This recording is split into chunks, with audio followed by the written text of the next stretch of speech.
Only for real grandkids, my father said, pulling the gift away from my 7-year-old daughter with a smirk. She just stood there confused while the other grandkids received their gifts. My husband looked at them, then at her, and without thinking twice said, "I will never forgive them for what they did to my daughter that Christmas. I've replayed every second of it so many times that the memory feels sharper than the moment itself. The truth is, my parents didn't ruin her Christmas by accident. They didn't overlook her. They didn't forget a gift somewhere in the back room. They made a choice. A cold, deliberate decision that a 7-year-old girl didn't matter as much as the other grandchildren. They planned decorations, food, playlists, matching pajamas for my sister and her 2 boys. Weeks of preparation. Hours of wrapping. And at no point did they decide that Mia deserved even a small gift with a dollar store ribbon. She had spent 3 nights painting a frame for them. She asked me if they would like it, if it would match their living room, if the glitter glue looked okay. She wrote Grandma and Grandpa on the back in the wobblier version of her handwriting and kept it on her lap the entire drive so it wouldn't get squished. We walked into my parents' house and the first thing I noticed was how picture-perfect it all looked. Candles burning everywhere, cookies laid out, music playing. My sister was already there, her boys unwrapping an early gift while my mom laughed like they were comedians on a stage. Mia stood next to me holding her little present. He kept looking around for a moment to give it to them. But they barely noticed she'd arrived. We gathered near the tree for the gift exchange. My dad was in full performance mode, reading names off tags, handing out boxes with big grins. My mom kept taking pictures of the boys tearing into their gifts. My sister bragged about how early they had woken up because they were just too excited. Gift after gift. Pile after pile. Never Mia's name. She didn't complain. She just kept waiting, legs tucked under her, hands in her lap like she had been taught. Then my dad picked up a medium-sized box, looked at the tag and said her name. Mia looked at me first just to check she heard it right. She got up, excited, already smiling because it was finally her turn. Dad stared at her for a second longer than made sense. Then he pulled the box a little closer to himself. Only for real grandkids, he said. He didn't laugh. He didn't wink. He said it like it was a rule we all knew. Then he set the gift behind him on a side table like it wasn't even worth being under the tree. Mia stopped mid-step. She didn't cry. She didn't speak. She just froze, staring at the empty space where the gift used to be. I felt something in me snap so fast it was almost dizzying. Years of small insults, comparisons, and excuses clicked into place like a puzzle I'd been pretending wasn't there. Before I could react, my husband stood up. Not quickly or dramatically, just with a certainty that made the room shift. He walked to the tree and picked up the gift Mia had placed there earlier, the handmade frame she had been so proud of. "We're taking this back." No yelling. No heat. Just final. My dad got up so fast a chair scraped behind him. He grabbed the frame from my husband's hand and said it wasn't for us to decide. That it belonged here. That we didn't get to change the plan. The plan? You don't treat a child like that and expect everyone to go along with it. But that's how my parents are. They've always assumed their version of things is the only one that matters. My husband looked right at them. Then I'm done helping with the business. Completely done. My mom's smile fell off her face. My dad opened his mouth but nothing came out. Even my sister looked up from her phone. Because that business plan was their golden ticket. They'd been counting on my husband's help, advice, and connections. They had meetings lined up after the holidays. My dad kept saying this was his chance to finally do something big. And in one sentence, my husband made it clear they lost that chance the moment they humiliated our daughter. We left within minutes. No one tried to stop us. No apology. Not even a half-hearted explanation. My parents just watched us leave like they weren't the ones who detonated the entire day. Mia didn't ask anything until we were halfway home. She sat in the backseat holding the empty wrapping paper from her own gift, the one she never got to give. She asked me if she wasn't a real grandkid. That's the moment I realized things would never go back to normal with my parents. And I was right. This was only the beginning of how far they would go. After Christmas, we thought silence would mean distance. That if we didn't respond, they'd get the message. We had walked out. We had made it clear. They humiliated our daughter and we weren't going to pretend like it didn't happen. But they weren't done. 3 days after that awful morning, my dad sent a text to my husband. No mention of Mia. No mention of what he did. Just a casual, almost cheerful message about the business. Said he was revving back up on the startup idea and wanted to get together later in the week to talk strategy. Like nothing had happened. My husband stared at the screen for a full minute, then set the phone down without answering. That was his answer. A day later, my mom called me. I didn't pick up. She left a voicemail saying she hoped we weren't still upset, because kids are sensitive sometimes, and maybe things got taken the wrong way. I don't know what disgusted me more. the voicemail itself, or how rehearsed she sounded, like she'd said this kind of thing 1,000 times before. And through all of it, not once did they say the word sorry. Mia had gone quiet. Not sad, not angry. Just quieter. She didn't bring up the gift again. She didn't ask when we'd see Grandma and Grandpa next. She just tucked the handmade frame behind her bedtime books and went back to coloring snowmen like Christmas never happened. Then my dad showed up at the grocery store. Not to shop. Not to apologize. Just showed up during lunch hour like it was nothing. Asked where my husband was. Said he had a couple thoughts about logos and wanted to bounce some ideas around. My husband was in the back. Didn't come out. Just sent me a message that said, "Your dad's here." I'm not talking to him. I drove there myself. He was standing by the register waving at customers like he owned the place. I didn't say much. I didn't have to. I walked him out the door and told him not to come back. He stood on the sidewalk for a second like he wanted to argue. Then he left without saying anything. That night we both blocked their numbers. It wasn't a big dramatic decision. Just a quiet one. Like locking a door and walking away. We thought that was the end. But within days it started again. More texts from different numbers. Messages from my sister saying we were breaking the family apart. That Mia would get over it and we should too. My mom left voicemails saying, "Let's just talk this through." None of them ever said what they were sorry for. Then exactly 1 week after Christmas, one of the front windows of the store was broken. Just one panel. Clean hit. Middle of the night. We thought it was random. Taped it up, filed a police report and tried to move on. Then it happened again. Same window. Same time of night. And again the next weekend. That's when my husband checked the footage. We'd installed cameras back in the summer after a break-in 2 blocks over. We had clear video. Crystal clear. My father. Gloved. Hood pulled low. Still unmistakably him. And in that moment everything shifted. This wasn't just about a gift. Or even a child. This was about control. We watched the footage 3 times before either of us said a word. It was the middle of the night. We were both sitting in the back office of the store, the lights off, the only glow coming from the monitor in front of us. It played silently like some cheap crime drama, only this wasn't fiction. This was my father. In a hoodie, gloved hands, hunched posture, walking straight up to the front of my husband's store with something long and heavy in his hand. He looked around like someone who wanted to feel sneaky, but didn't really care if he got caught. No mask. No rush. Just shattered the glass, stepped back, stared for a second and walked off like he'd just dropped off a package. My husband didn't move for a long time. Neither did I. There was nothing left to guess. Nothing left to justify. This wasn't a metaphor. This wasn't emotional damage. This was actual physical vandalism. Done by my father. And the moment the truth really sank in, I felt it in my stomach. That hollow, falling sensation you get when you realize you've passed the point of no return. We had proof. It should have felt like a win. A twisted one, but still. We had the truth in our hands. No more wondering, no more what. But instead it felt heavy. Like holding something radioactive. My husband didn't sleep that night. I dozed off for maybe 30 minutes before I woke up from a dream where I was back in my parents' house, sitting at the tree, watching my father hand out gifts to every child but mine. In the morning we sat at the table. Coffee going cold. He pulled out his laptop and started filling out forms. Police report. Insurance claim. Legal consultation. He didn't ask me if I was ready. He just knew I was sitting in that weird space between furious and broken. I told him to wait. Just long enough for me to say one last thing. It's not that I thought they'd deny it. I knew they wouldn't. I just wanted to hear it. I wanted them to say it. Out loud. So I used a burner app, got a temporary number and called. My mom picked up before the first ring ended. She said my name like it was some kind of miracle. Like she hadn't ghosted us for 2 straight weeks. Like nothing had happened. I didn't let her talk long. I told her what we had. I told her there were cameras. I told her we'd seen everything and that if they wanted to handle this any way other than through lawyers and courtrooms, they had exactly one shot. There was a pause. Then she passed the phone. And I heard his voice. Come, Pug.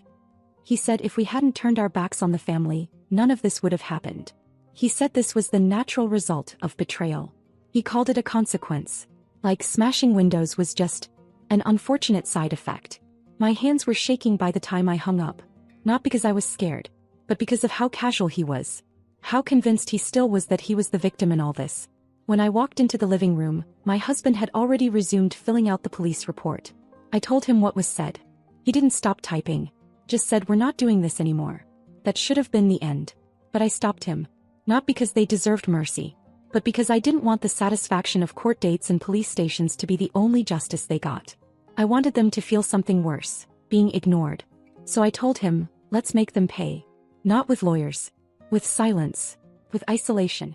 With the fact that their granddaughter, the one they deliberately hurt, will grow up never needing them. He paused, then shut the laptop. That afternoon we drafted a message and sent it from the same burner account. It was simple. You'll pay for the damage. Every cent. We'll send the invoice. After that, never contact us again. If you do, we press charges. Their response came minutes later. A single word. Fine. No apology. No denial. Just the bitter acceptance of two people who finally realized they'd pushed too far. A check arrived 2 days later, signed and dated. No note inside. No return address. But we weren't stupid. We knew this wasn't the end. People like them, they don't take being shut out quietly. They come back in smaller ways. Sneakier ways. It didn't take long. 2 weeks after the check cleared, I got a message through Facebook. Not from them. From someone I hadn't spoken to in years. An old neighbor. Someone my mom used to gossip with over iced tea on the porch. She said, "Your mom's been saying some things about you at church." 2 weeks after the check cleared, things finally felt still. Not peaceful, just still. Mia was back to talking about school again. My husband was focused on getting the window replaced and planning a little customer appreciation week to rebuild momentum at the store. And I started sleeping more than 3 hours a night. I didn't miss my parents. I missed the idea of them. The version I had clung to for too long. The version where they were just complicated, not cruel. That illusion was long gone now. Then I got the message. It came through Facebook from a woman named Karen. A woman I hadn't heard from in over 6 years. She used to live 3 houses down from my parents. I remembered her as someone who loved drama and always knew everyone's business. She opened with, "Hey girl, I heard what happened. Just wanted to check on you." I ignored it. The next day, another message. This time more direct. "Your mom said you're not doing well. That you've been having a rough time and pushing people away. That you've been drinking more." I told her that didn't sound like you, but is everything okay? I stared at the screen. It actually made my stomach twist. That's how they were doing it. Through other people. Quietly, like smoke slipping under a door. My parents weren't contacting us directly. They knew better. But they had started a different campaign. One that didn't need confrontation. They were rewriting the story. And this time I wasn't even angry. I was stunned. Almost impressed. Because it wasn't just about saving face anymore. It was about control. My husband laughed when I showed him the message. Not because it was funny, but because it was so predictable. He said, "This is what they do. They don't stop. They just change form." He was right. And then it happened again, a third message. This time from my old high school friend Emily. Someone who barely knew my parents but lived in the same town.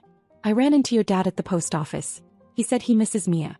That you're just going through something right now." I didn't know what to say. "Are you okay?" They were painting a picture. Calm, sad, misunderstood. The loving grandparents who were just waiting patiently while their troubled daughter cut them off for no reason. But the real surprise came from someone I never expected to speak up. My sister. She messaged me on a random Tuesday night, one line. They told me about the store. I didn't know they actually did it. I didn't answer right away. I wasn't sure if this was her trying to defend them or herself. But then she followed it up with, "I thought you were exaggerating. I didn't believe you. I do now." That message sat with me heavier than all the others. Because for years she always took their side. No matter how obvious the favoritism, no matter how hurt Mia felt during visits, my sister pretended everything was fine. Now she wasn't. And I'll be honest, I didn't know what to do with that. But things didn't stop there. Later that week, a man came into the store asking if we sold locally sourced honey. Totally normal question. My husband showed him the shelf. The guy made small talk. Mentioned he was new in town, that he lived near the Franklin house, my parents' house. Then he asked, "You related to them?" My husband paused. Said, "Yeah, unfortunately." The man raised an eyebrow. "They said you were running into some financial trouble. Mentioned the store might be changing hands soon. Hope that's not true. I like what you've got here." We realized then they weren't just rewriting the story socially. They were trying to plant doubt in the neighborhood. Undermine the business. Spread this quiet little lie that we were struggling, unstable.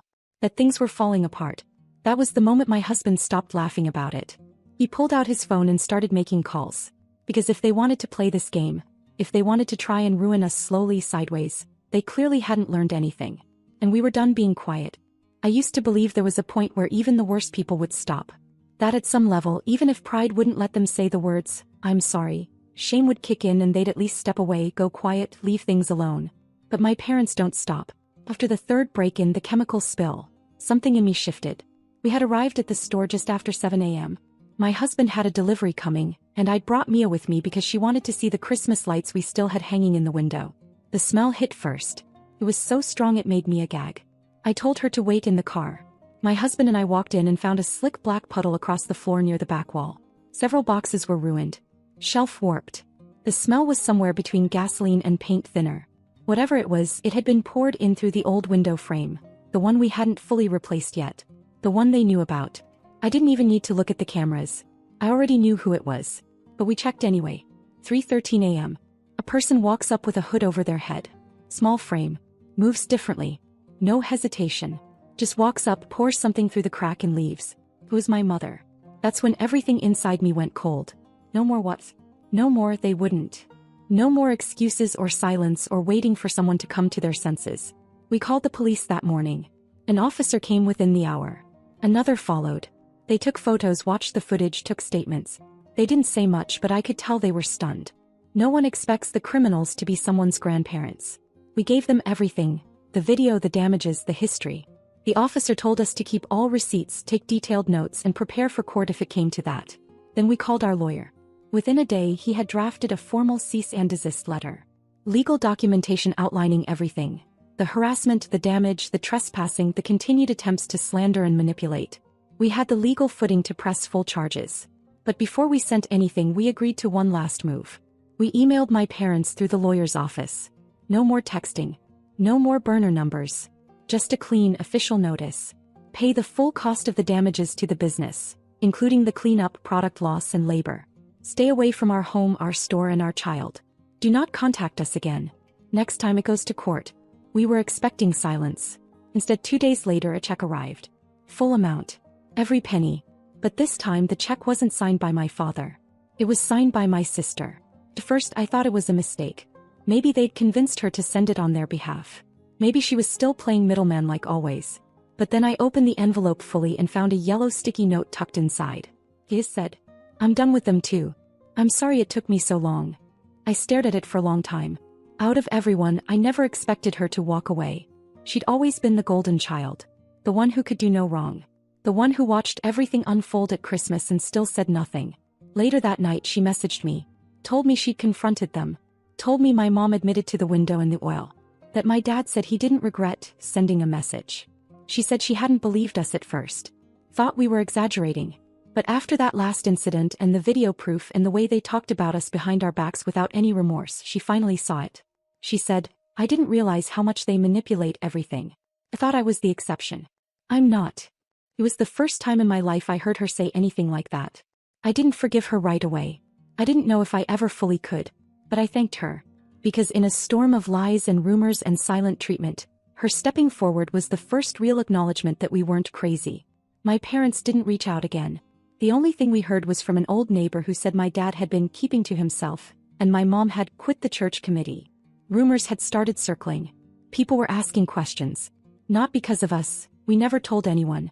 But word has a way of spreading when the story is too ugly to stay buried. They were unraveling. Not because we fought them, but because we stopped fighting. We stopped engaging. Stopped defending ourselves. And people started noticing who was screaming into the silence. We never pressed charges. Not because they didn't deserve it, but because we wanted the last word to be the one they feared most. Nothing. No attention. No chaos. No reaction. Just silence. And that silence was louder than anything we could have done to them in court. Some people think cutting off your parents is a last resort. That once you do it, the door is closed and life goes back to normal. But that's not how it works. You don't just shut the door. You have to keep it shut over and over, every time someone tries to pry it open from the other side. And even when the knocking stops, you still hear echoes. At first, it felt quiet in a way I wasn't used to. I didn't realize how much of my energy had been going into anticipating their next move. The fake messages. The guilt. The spin.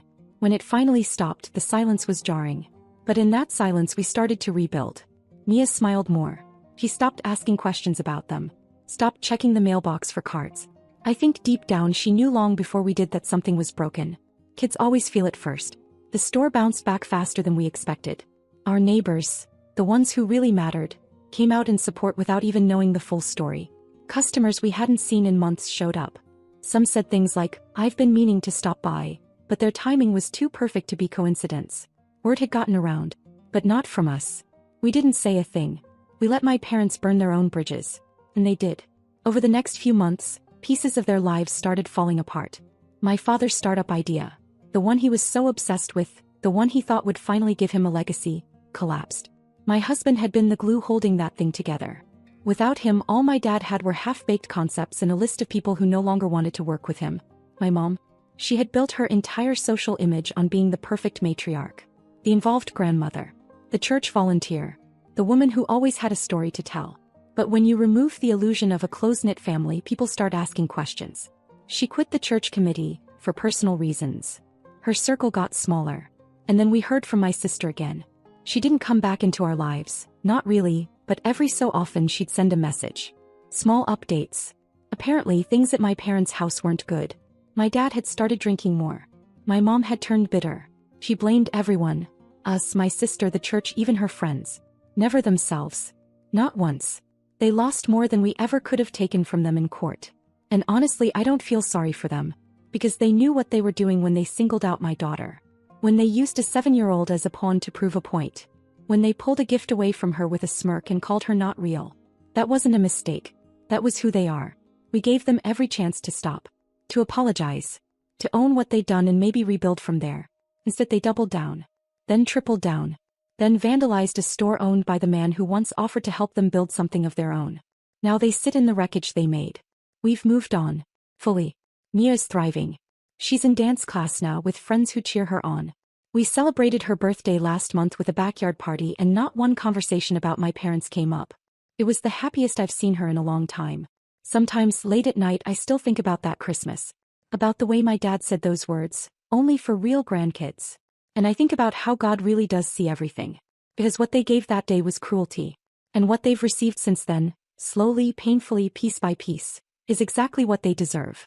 We didn't have to destroy them. They did it to themselves.